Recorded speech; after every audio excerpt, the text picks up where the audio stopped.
Today's show is brought to you by ExpressVPN. They're the fastest VPN we've ever used. Try them out at expressvpn.com/funhaus.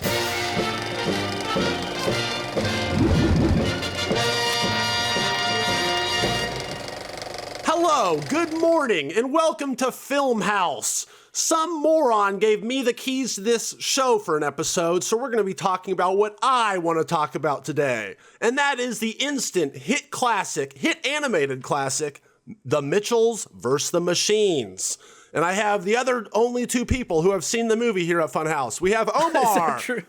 Hey, yeah, all right. It's true. And then above me is Justin. Hey. All right, so movie. If you haven't I watched seen it because Justin said it was good. Oh, really? Wow, off my recommendation. Did you like it? Yeah, I fucking loved it. I think we're going to get all Ryan into said, that. Instant classic. Yeah, Instant classic. we're going to get into that. If you haven't seen the movie, it's about according to IMDb, a quirky, dysfunctional family's road trip is upended when they find themselves in the middle of the robot apocalypse and suddenly become humanity's unlikeliest last hope. Directed by Michael Rianda and co-directed by Jeff Rowe, and very importantly, co-produced by Phil Lord and Chris Miller, who we'll also be talking about today because they're key to this. They're key to this production, and in my opinion, key to the future of cinema itself. So we'll get into that. We'll also be touching on maybe if we have time on the Venom trailer and going from there. So let's get into it, guys. I want to hear your first reviews, like the first things you thought about when you saw this movie. What was going through your head? What emotions were you feeling, Omar and Justin? Justin, since you saw it first, let's go with you. What was your first take on this film?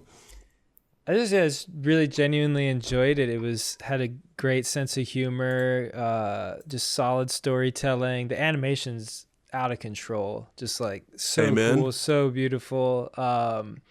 Yeah, it just felt like it was everyone was firing all cylinders, like all the jokes landed, all the bits. I didn't really know much. I'd seen, I think, the trailer, and I had a friend that was working on it that was telling me about it. So it was like on my radar.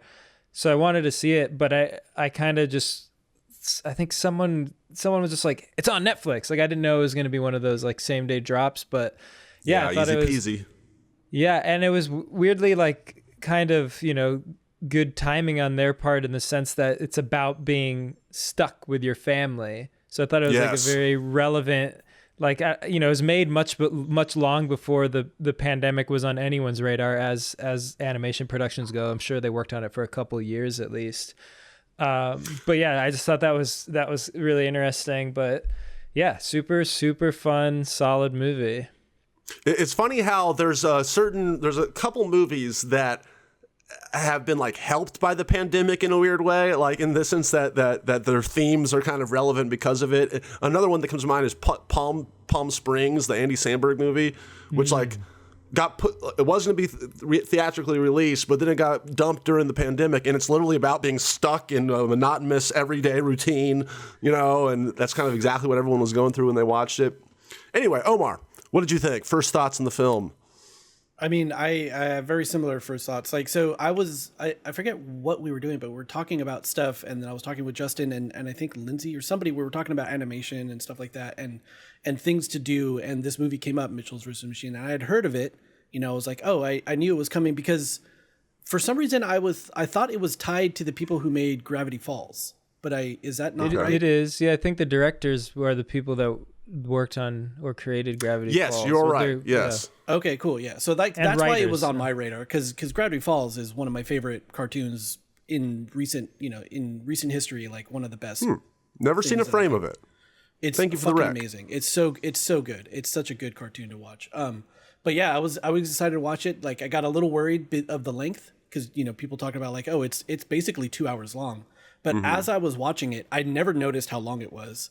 I was laughing out loud many times during like usually things are funny and like I find things funny or whatever, but I don't like I'm not actively laughing out loud by myself watching television or whatever, like I'm still enjoying myself or whatever, but I actively laughed a bunch of times during this movie. I thought the animation was phenomenal and and all the stuff they tied into, like, cause there was a lot of like, like real world items put into the movie too, like actual paper or I would assume, unless they're that fucking magic at animation to make things look that realistic. But they did a really good job of like mixing art styles and doing a bunch of stuff. And I think, all the learnings they got from doing Into the Spider-Verse came through in this movie, and like just made it feel super genuine and awesome. And like, I love that little family. Like the dynamic that family has is so realistic and in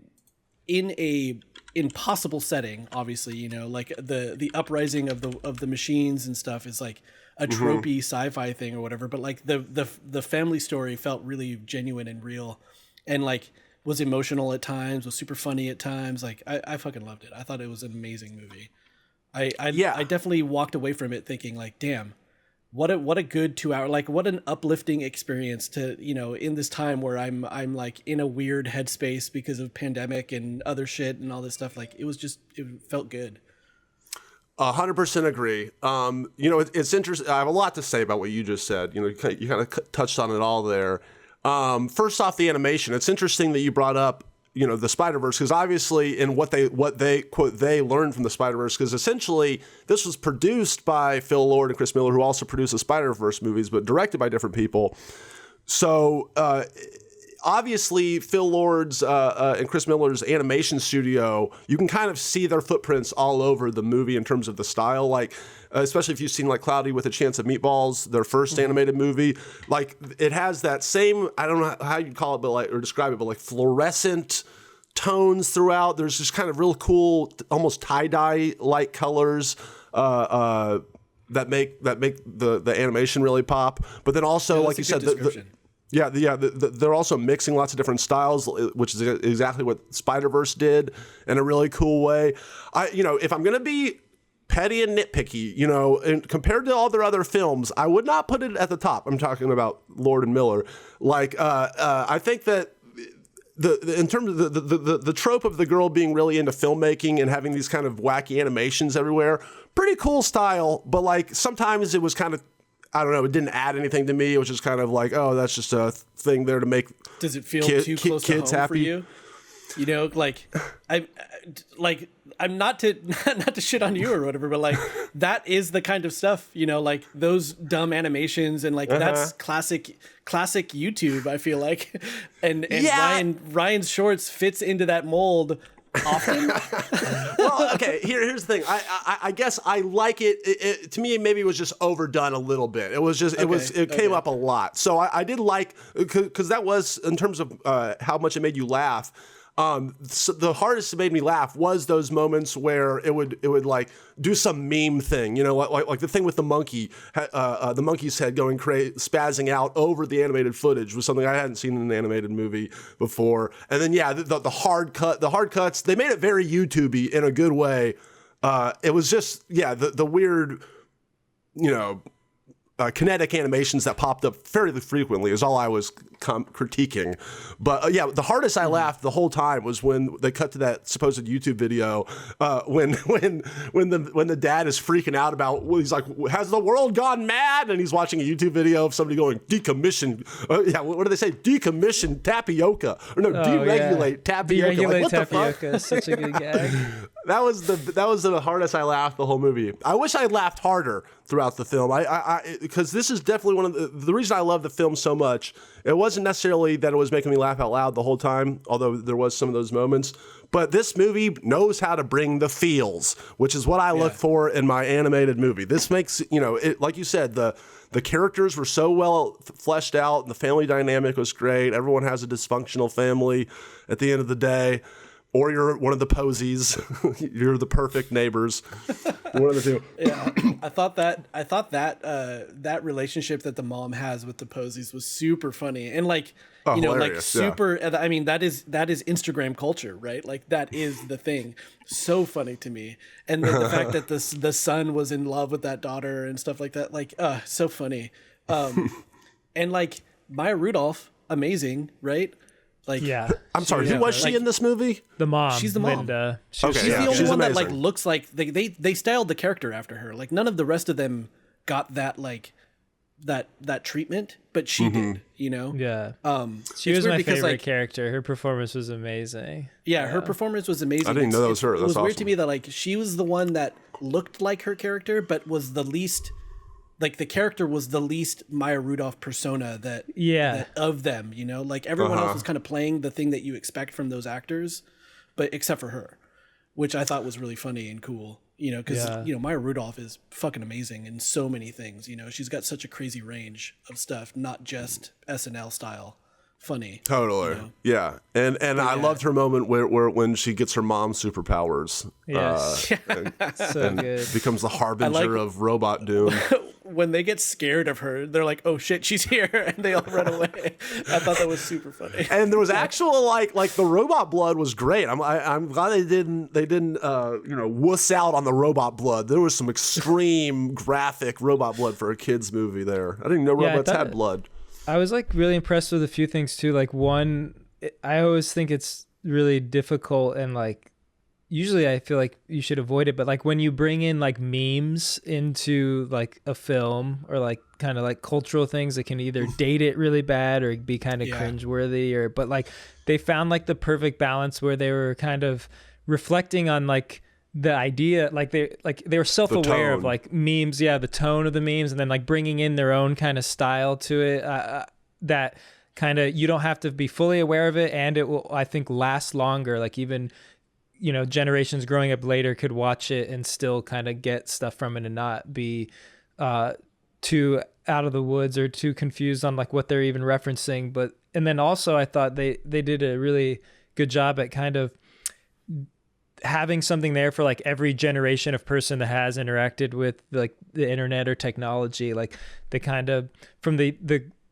son, I forget his name, the youngest kid, to like the dad, and kind of everyone has their relationship with technology or like with the internet. So like the audience watching kind of can like relate to a perspective that one of the characters has. Like the mom's older, but she's more on top of it and has a better understanding. The dad's like the oldest, kind of like dinosaur, like has a understanding of the internet and of that culture, but like, you know, is much more connected to the old ways of things. And like he likes camping, he likes outdoors, fixing things. So I thought they did like a really good job at kind of, there's something there for everyone. So like a family like the Mitchells could watch it and everyone would enjoy it, which is impressive. Absolutely. And that's kind of the hallmark to me of the Lord and Miller films. I keep saying that with their name a lot, but they're so densely written. Like the scripts, not one line, not one scene is unnecessary. Every single thing has kind of a payoff at the end and moves the story forward.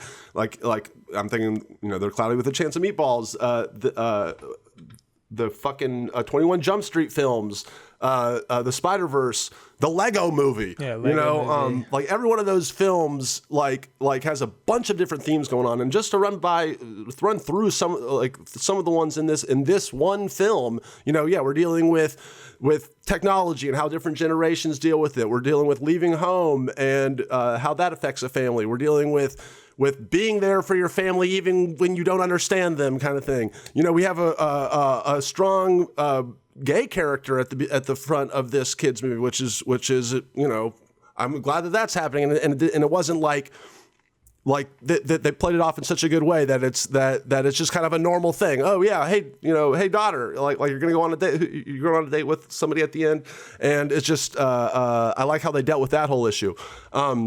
Then we had fucking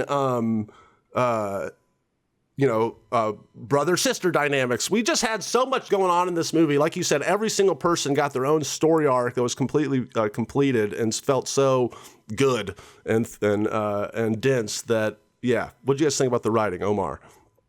I mean, I thought the storytelling, like I'm not like super conscious of writing usually. Like I'm not that kind of film person where I'm like conscious of that stuff. Like I'm not usually conscious of like score and stuff like that either, but like tone and feel of how it all goes down. Like you said, I feel like there wasn't stuff in there that I felt was extra or unneeded. And I think tonally, like they hit heavy topics and made me feel things about each character individually that that must have been the writing. That must have been writing and storyboarding and all that stuff. Like that's how that stuff gets conveyed. And I thought it was awesome. The dad's story was especially awesome. Like not because I relate to it specifically, but just that feeling how I get that sense in general, like the way that the society is right now, like the way that society is for like my generation or whatever. Like dads get left out of a lot, like moms get a lot of love when your kids are older or whatever, but like dads get pushed off to the side usually. And I feel like that story was really relevant to all of that stuff, because like he's disconnected from the family in a different way, where he's more old school or whatever and more outdoorsy, and he's having trouble grappling with like the new reality of how the internet and everything has affected everyday life, technology and stuff. But also like, he's just a dad. He wants to stay connected with his family. He loves his children, and he wants to like still have that, when she was a baby, like they were inseparable, he just wants that kind of emotional connection still, even though he doesn't understand where she's coming from, he's just striving for that emotional connection. And that was like very present in the movie. And I think like that was like totally one of the main themes, was him coming to terms with like reality, and her coming to terms with like, oh, he just wants to still be my dad and totally do this stuff together. And I don't know, that was really good and emotional feeling. I feel like they conveyed that really, really well. Yeah, it was very well told. The other big theme of the film, I would even suggest, is what it literally means to be a human, right? Like they and how we're all flawed, and how our flaws can turn out to be good things, right? And I think that's kind of crystallized in that one scene where they have to act like robots, right? So yeah, they're going through the thing, and it's like, oh shit, we're all these weird, fucked up people, but we have to act as stoic and normal and sterile as a robot. And if we don't, they're going to find us, and they just can't do it because they're human beings, and they're going to not be robots, and that's okay. And just be who you are, man. So yeah, I thought there was a lot of good cultural commentary on that kind of thing and technology. What are you going to say, Justin? Yes, it's always like, and maybe this is, I thought this way about like the Spider-Verse movie as well, which I didn't even realize, same producers, and I'm sure same animation team, but just in terms of the writing, like it's always so great to see, like especially in like genre, like a sci-fi or something. Like this is a sci-fi movie technically, but like you don't, the fact that robots are attacking and there's all these crazy set pieces is like so secondary, because you're so invested in the characters and like their stories and like their relationships. And I think that's like such a great thing that so many movies, especially like big action sci-fi movies, completely forget about, and then you don't care about them, and they're like fleeting. And I was most impressed too, like in this movie, and especially with Spider-Verse, because I feel like a lot of times when there's already like an IP and there's already like, it's a Spider-Man movie, then they're just going to kind of lean on that, and the story will be secondary to like the crazy set pieces or actions or all the action set pieces. But in both of these movies, like, no, you're wrapped up in the characters, especially I thought in this one, like the relationships is what I was so invested in. And like, there's so many good, so much good growth and character arcs, and like how they all deal with one another, that like when I think about the movie, I like forget it's this wild sci-fi action movie, because I'm mostly just thinking about like the emotional impact of this family's story. And I think that's like a sign of a great movie, especially a sign of a great like sci-fi movie or action movie, because all the sci-fi and action is tight and it's great, and the animation and the action is cool, but like at the end of the day, the thing that makes it last and that like what sticks with you is that emotional impact. And I thought, the storytelling and was just top notch in that regard. This episode of Filmhaus is sponsored by Bespoke Post. Spring is here, and you're finally going to be able to go out and do things again. So make sure to take Bespoke Post outside on all your outdoor adventures. James and Elise are still talking about how much they love their Bespoke Post stuff. James got a big knife, and he told me he loves it. Bespoke Post is the perfect outdoor companion no matter the activity. Their Box of Awesome has new boxes every single month to upgrade your life. They just released their spring boxes, and they're filled with all kinds of adventure gear. Like a perfect lazy hammock with a camping blanket, or a lightweight hiking backpack, and of course a water bottle to keep you hydrated when you go exploring. Take the quiz at boxofawesome.com to get started, and they'll pick out the perfect box for you. Every box costs $45 but has $70 worth of cool stuff inside of it. So, get 20% off your first monthly box when you sign up at boxofawesome.com and enter the code FILMHOUSE at checkout. That's boxofawesome.com, code FILMHOUSE for 20% off your first box. One day, Victorian London is shaken to its core when a supernatural event gives certain people the touched unusual powers. Now they're all facing grave danger, relentless enemies, and a mission that could change the world. The touched are part of something bigger, and with TouchBase, you can be part of it too. The TouchBase is HBO's official, fan-driven The Nevers Companion podcast. Plus, you know and love the host. Join Barbara Dunkelman and Jessica Vasami each week as they dive into the incredible world and characters of The Nevers. They're going to be reacting to every jaw-dropping moment, having in-depth conversations with special guests from the show, and theorizing about what might come next. You can hear each episode of The TouchBase after each episode of The Nevers airs on HBO Max, starting April 11th. You can find The TouchBase on Apple Podcasts, Spotify, HBO YouTube, HBO Max, or wherever you get your podcasts. Subscribe now to the link in the description so you don't miss an episode. Hell yeah. The one thing I have to say this, talking about like when I was initially watching the film, the one thing I could not get out of my brain, was how much Mr. Mitchell looks like Jack Patillo from Rooster Teeth. Does anyone else see this? Even Danny McBride even sounds like him. I see what you're saying. Yeah, like that wasn't what to me. It was like, man, they really wanted Ron Swanson in this character, but they got Danny McBride, who didn't play up Danny McBride at all. But still did a good job. But like, yeah, they really wanted Ron Swanson for this character. They could have gotten Jack Patillo. Cody, if you can, put a side by side of Mr. Mitchell and Jack Patillo up at some point. In terms talking about downplaying the sci-fi stuff, there was some good sci-fi stuff though, like the existential journey of the Furbies. The whole Furby fight was amazing. The giant Furby gets revealed. It was so dumb. Like that whole scene in the mall was so funny to me. Like, all the appliances coming to life and like each appliance having the exact personality that I would have assumed the appliance had. Like the toaster ovens and the microwaves and stuff. Like, just so stupid and funny. And then a giant Furby is like the main boss of that level, and they have the funniest battle with it. Oh man. It's so good. I love the Furby. Bring back the Furby. I'm here for it. Oh, absolutely. Dude, you remember how many like nightmare Furby stories there was when those things were out? They were terrifying. And, I want more. And their faces starting to break and they lose their skin and stuff. Teddy Ruxpin was the thing in my childhood that was that, like a talking little thing. And when they would break, they would turn into nightmares. They would be absolutely nightmares. And the Furbies are like, I guess, a more recent generation of that same thing. Have you ever seen the Furbies without the like face, like where it's just the like motorized mechanics? Yeah. It's the most terrifying exoskeleton thing ever. Yeah. The Exo Furby. I love when sorry.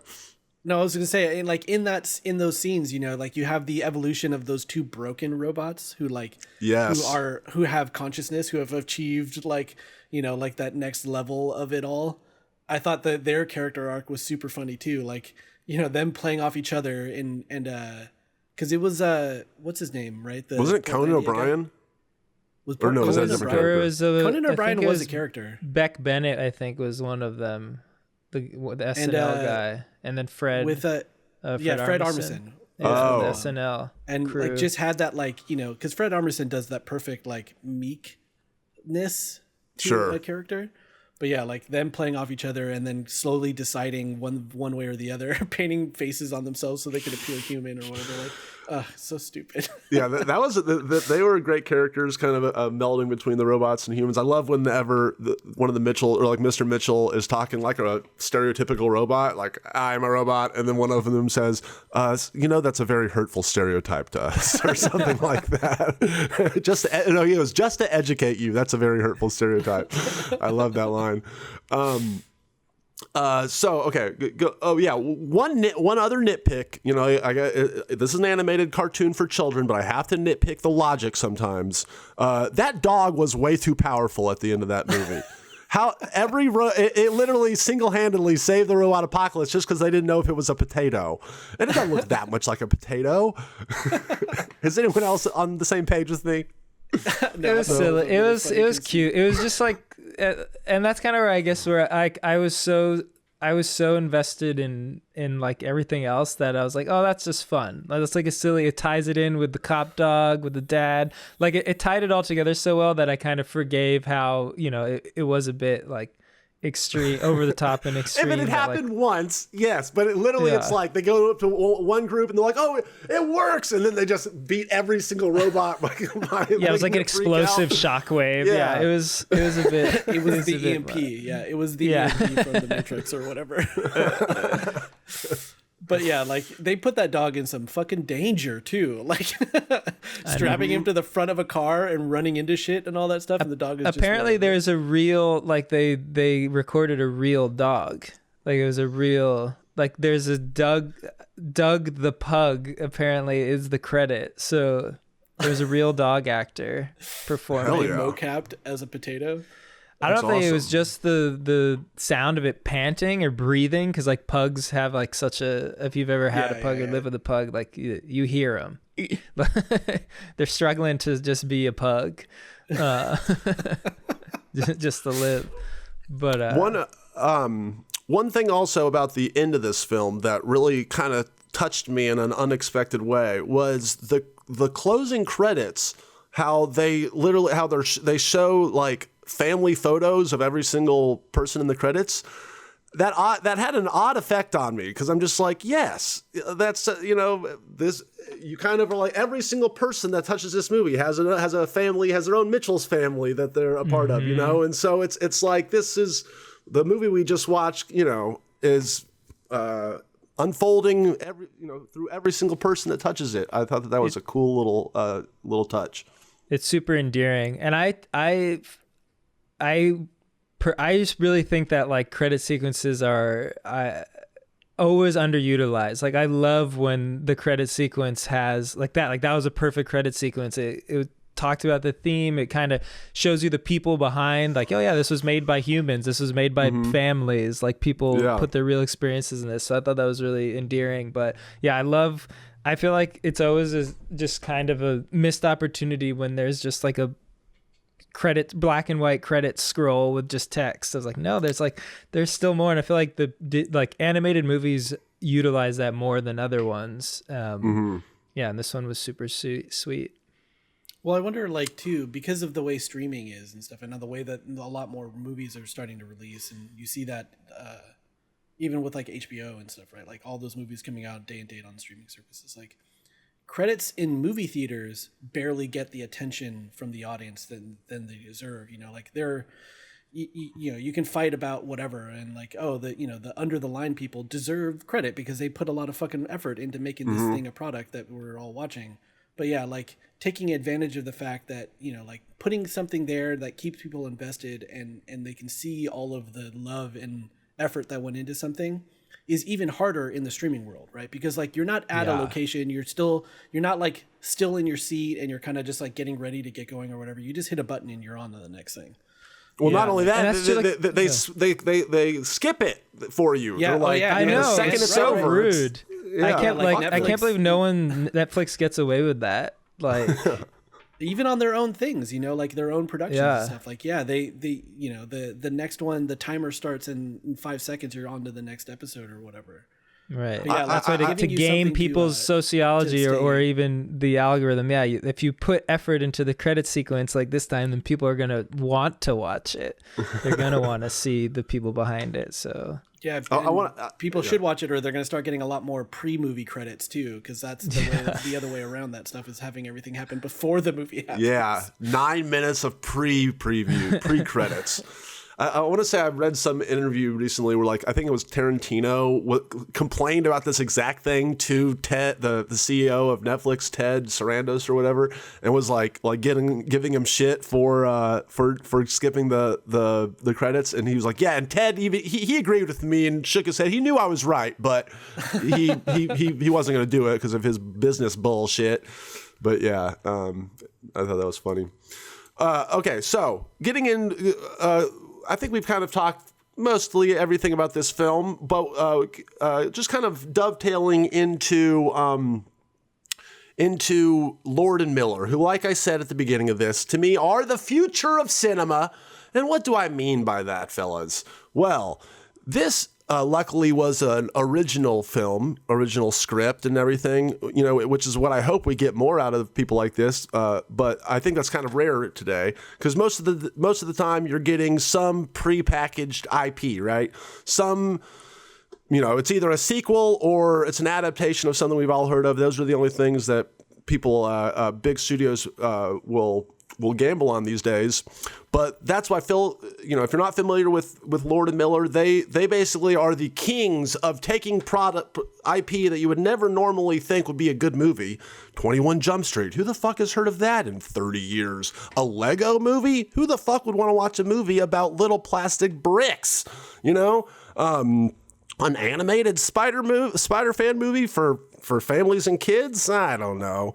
But they do it and they kill it every single time. And so what I mean by that, and what I want to get into the discussion about is, I think, unfortunately, since we're so obsessed with redigesting the stuff we've already had, that the best way around that is to make original stuff out of the redigested stuff we've already had. Is to just take, if you're going to remake something, remake it creatively and know that people are going to come just because it has the name on the poster that you got paid to write about, but then you can still kind of use it as a blank slate to make whatever awesome film you want. And I think the 21 Jump Street films are a great example of that. No kid would know what the original 21 Jump Streets are about, but they went and saw it because Channing Tatum and what's his face, Superbad Man was in it, and then it had an amazing script and an amazing directed film wrapped around it. So my question to you all, that was a rambling way to present a question to you, and say, A, what do you think about that? But B, more importantly, what's an old property that if you could give to Lord and Miller, if you could give to these most creative guys in Hollywood, what's an old thing that you wouldn't think would be a good movie that you think could be a good movie in the right hands, like these guys? I'm gonna keep thinking about the thing to give to them, but I think it's awesome. I love when the little because they're not the only little duo or whatever you see come up and have genuinely good ideas and takes on subjects or whatever, that's it. I feel like seeing them succeed is reassuring, right? Because there are a lot of people like that. There are a lot of people out there like that who have talent in making products like this and should be getting the opportunity to make them. And it's awesome that they actually are, in this place where the same names come up over and over again. It doesn't matter what it is. It's because you're right. They're banking on either the product name, the property name, or the person behind it. They're not which I think Lord and Miller may have elevated themselves into being a recognizable name by some. So when they're attached to a project, that's kind of a draw for certain people. But they're not they're not the Tarantino is an example, but he is that status, right? Where it doesn't matter what it is, if it's got his name on it, you're oh, this is something I should be conscious of.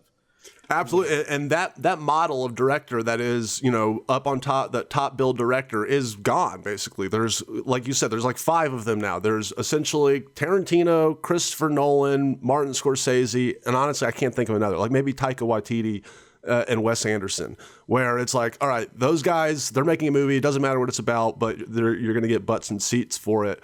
But that's so rare these days. It's like, and maybe Jordan Peele too. But I think more people should try to find, because obviously what those guys have is like a lottery. Somebody says, yes, we'll make whatever you want. Let's go. And obviously you have your Reservoir Dogs or your Memento to get to that status. But I think if more people took, the Lord and Miller route, which is like, we're just good writers. We can make anything good, and just come to us with your property that is $1 billion property, and we will turn it good through our brain machines. That is, I think, a economic and creative way to make original movies in the future. As this person just be like, all right. I agree, and I'm glad that they are so successful, and that this movie was a success and an original, which is awesome, because you always want to see more of that. But obviously, like, movies are financed by non-creative people these days. Mm-hmm. And like you said, so like most of the movies that are going to be made are based on something that will be a less risky return on investment. So something that already exists, some IP that already exists in people's minds. And so it's great. Like this duo, I have like a lot of admiration for, because so much of the time, the people creating the movie don't really care if it's good or not. It just has to like check off some boxes. Like it has to, if it's based on this property, all right, just like make sure these things are in the trailer so that people are going to go see it. Like whether it's, reviving any of these old IPs or taking these movies, but like, I think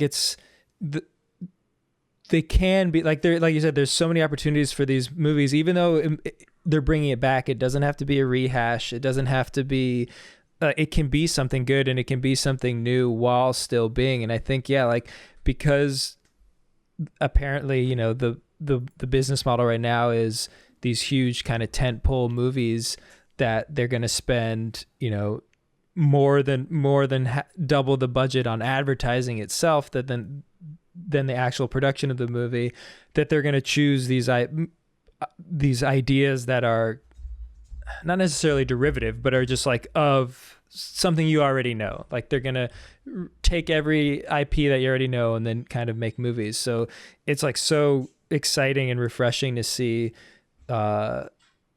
people kind of find creative ways to like work within that boundary. And I think I'm forgetting their name, just Philip Lord and Miller. I've only said it 30 times. So I know you've only said it like 400 times. I kept thinking it as like one name, but it's two people, Lord and Miller. They do like such an excellent job of working within that. It's not the most exciting or innovative time for movies because of this, like because it's so wrapped up in this kind of like financial investment, but they make it so fresh and interesting. And I hope that inspires like more people to take similar routes, or that they get more success, and it kind of, people begin to value like, oh, like I want my movies to be emotionally impactful, and not just have, something I know in it. I think that, oh, sorry, you go Omar. Well, I don't know, maybe we're going to go down the same tangent. Like, I wonder, like, it's a society thing, right? Like this is like a chicken and egg problem. I feel like the rehashing of old properties is to me is akin to people sitting down and rewatching old TV that they've already seen 50 times, because there's like an anxiety thing that gets relieved when you know what's coming. Exactly. Up. Like, it's like comfort food, but for your brain, because you don't have to, you're not worrying about what's the next thing. You already kind of know what's coming up, and it's just reassuring to have that confidence in the future or whatever. I don't know. It's an anxiety thing. And like, I know that I do that constantly. Like I rewatch, whenever I'm just like, I don't know what's going on or whatever, like the first thing I do is like put on something that I know what it is. Like I rewatch Futurama, or I rewatch Seinfeld, or some other thing that I've seen way too many times, like straight up, I've watched the Futurama series, even the new stuff, start to finish too many times to count, just because like I put it on and it just plays. And that's my like anxiety drug of choice, like I need to calm my brain down. Things are stressful or whatever, like put on something comforting. And I know that the rest of like the world there's a degree of that with the whole world, and I wonder if that's like what needs to happen for original properties to be popular again, to be financially popular again. Is the world needs to get a little less anxious about the future. Those are hard problems to solve, but also like you're right, Justin. Like I think original properties, there's a value there, and there's like seeing new things and seeing new ideas get taken to a good places like that. There's real value there, not just rehashing old ideas. But I think the financial part of it, like rehashing old ideas, is that comfort food for people who they're immediately going to spend their dollars on. And I don't know how you fix that problem.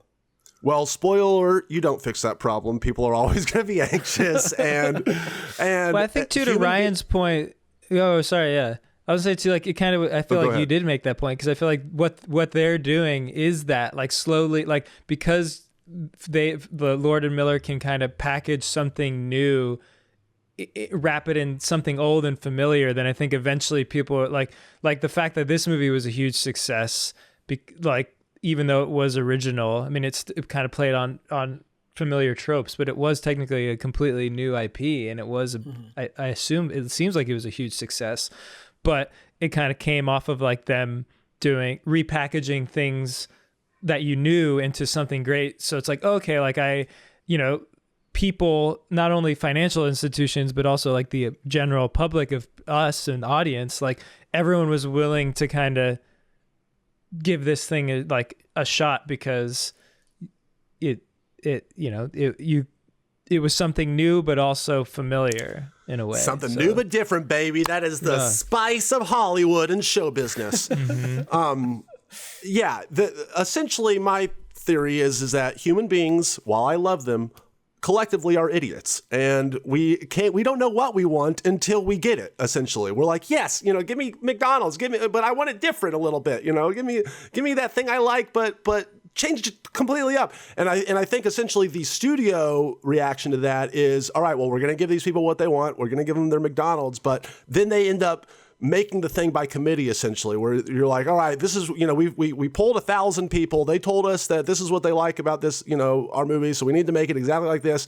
And then it becomes this cold, distant thing that, it has all the elements of the movies we like, but it's like, a committee of people, including us, the audience, shouldn't be writing the movies. It should, you need somebody kind of misdirecting you and taking you on a ride through their vision of the movie. And I think that Lord and Miller are just savants at that. They know what you want. They know why you're there to watch the movie. They want to entertain you, but then they also are taking you on all these little little routes like a good writer, and they're giving you the same thing but different. And by the end of it, you feel like, wow, this is totally original.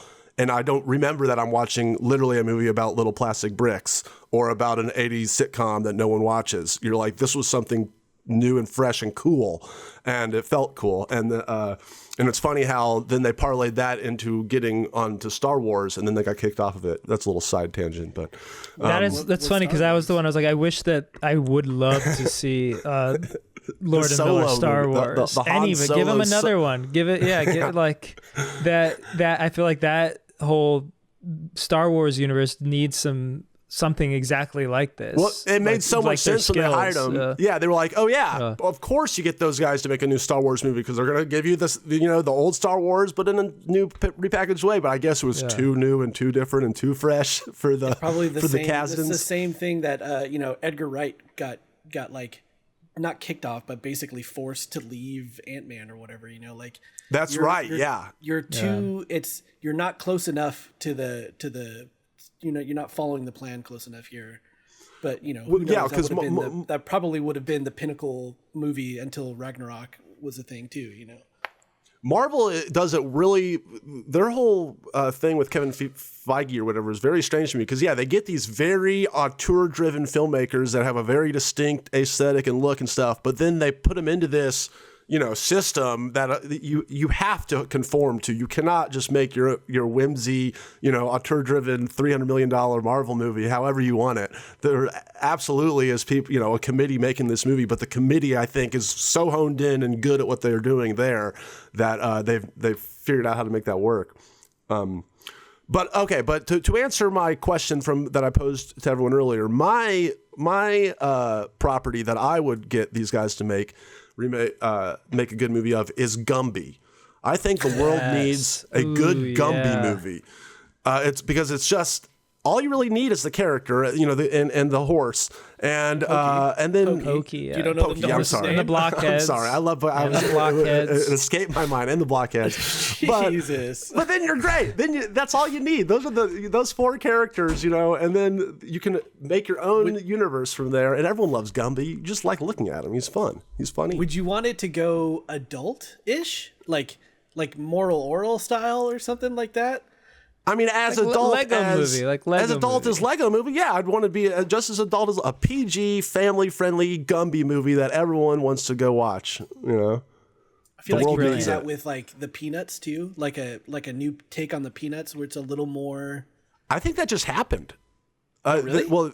I think they just made. Didn't they just make a CG Peanuts or something? CGI I think you're Peanuts right. movie? Yeah, I don't know if it was didn't even a know. little edgier, but yeah, I also think I thought what was so cool about the Lego movie was the style and the animation. It felt like it was a stop motion, it felt stop motion even though it was a cutting edge animation. So I feel Gumby is perfect for that. That's brilliant. That's a brilliant answer. Thank you. I loved Gumby as a kid, but for the life of me right now, I cannot remember the tone of Gumby at all.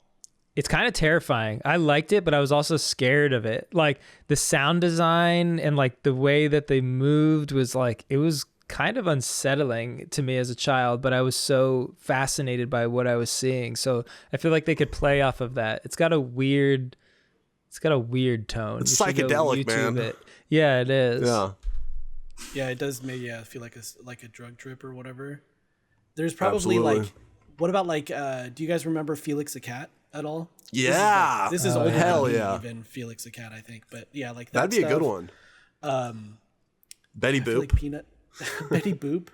Well, I don't know if Betty like, Boop would play these days. Yeah, Betty Boop maybe not. Yeah. The Betty Boop version, the version of Betty Boop from Who Framed Roger Rabbit.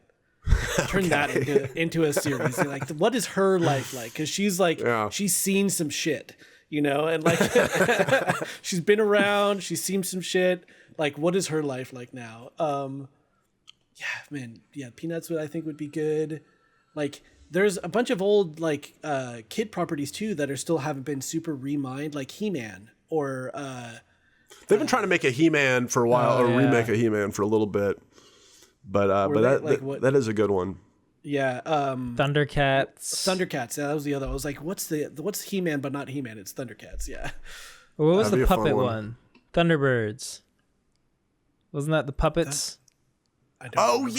yeah. The actual puppets that. Yes. Yeah, it was what are they? marionettes? Yeah, marionettes. Yeah, that's the word. I think Team America was inspired by Thundercats. Yeah, actually. definitely. Thunderbirds. Or Thunderbirds. Yeah, Thunderbirds. yeah. Yeah. I used to Justin, watch do you have a property that you'd like to remake for Lord and Miller? that. Maybe I've kind of been wanting a Gremlins remake. Nice. I know it's live action, but I feel like they could handle that. I feel like to me the Minions was a really too soft, and it's similar to if you kind of look at the Despicable Me movies, especially the Minions one. The Minions are gremlins, but they don't curse or smoke cigarettes or kill people. Or I don't know if they curse, but they definitely killed people and smoked cigarettes. So I kind of felt like the Gremlins would be a Minions movie for adults. It wouldn't be for, even though the old Gremlins I watched as a kid, I probably shouldn't have, but I kind of would love it was the a 80s, yeah.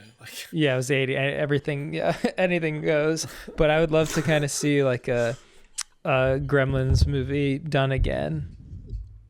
Hell yeah, is a really Gremlins good 3. idea. Damn. I worry though that like that's gonna go the way of Ghostbusters, where it has like there's a love and legacy with the Gremlins that no like can you live up to that with anything maybe new? I don't know, but Lord and Miller, I'd give him a shot at it. I'd give him a shot at it. Yeah, with Gremlins, you at least have the Gremlins that you'll still will be fun to watch, you know, and will be a draw.